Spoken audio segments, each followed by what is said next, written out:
Montana representative claimed the liberal media was trying to make a story out of the incident. Greg Gianforte has been convicted of assaulting Guardian reporter Ben Jacobs on the eve of the special election that put him in office. A U.S. Republican congressman misled police over his assault on a journalist a day before he was elected. According to documents released by investigators, Greg Gianforte told an officer that Guardian newspaper reporter Ben Jacobs had grabbed him by the wrist and pulled him to the floor of his campaign office after interrogating him, according to notes from a Gallatin County sheriff's officer who interviewed the politician after the incident unfolded. He also claimed that the liberal media was trying to make a story out of the altercation that took place just a day before his victory in the 25th of May special election. Multiple witnesses came forward to contradict Gianforte's account, however, and the politician has since pleaded guilty to misdemeanor assault. More than 100 pages of documents, photos and audio gathered over the course of the investigation were released under a court order after requests from a number of news organizations. The documents include interviews with members of a Fox News crew who were in the room when the attack unfolded.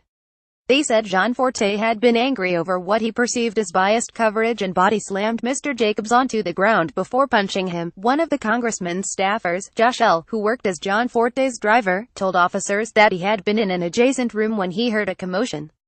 Reporter Ben Jacobs was portrayed by the congressman as the instigator of the incident. AP when he peered into the other room, he said he was Gianforte striking the journalist with closed fists before someone else in the room closed the door. Another worker said Gianforte and others involved with the campaign had been complaining earlier on in the day about duplicitous coverage by The Guardian and BuzzFeed. In his initial description of the altercation, Gianforte had told Sergeant Scott Secker that Mr. Jacobs had approached him while he was preparing for an interview with Fox News and started interrogating in a very intensive way. I probably shouldn't do it, but I reached out for his phone, Gianforte said. He grabbed my wrist, he spun and we ended up on the floor, so he pulled me down on top of him. The sergeant quoted the politician as saying, hours after the assault, Gianforte's campaign spokesman, Shane Scanlon, also issued a statement that blamed the attack on the reporter, claiming Mr. Jacobs had grabbed the candidate's wrist. Gianforte has issued a public apology to Mr. Jacobs and told supporters he wasn't proud of his actions. His spokesman,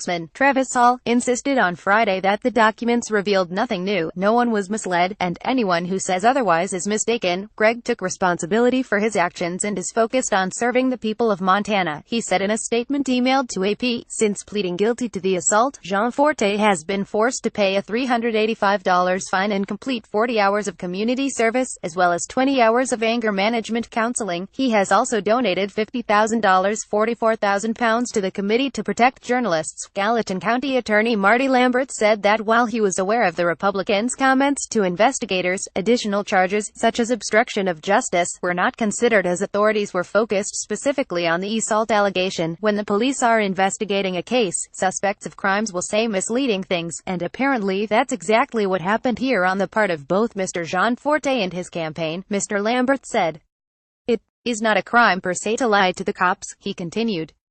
The main thing here is he was charged with assaulting Ben Jacobs and pled guilty to that.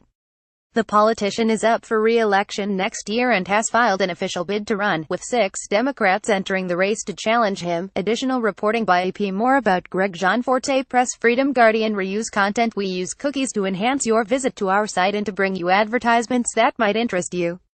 Read our privacy and cookie policies to find out more.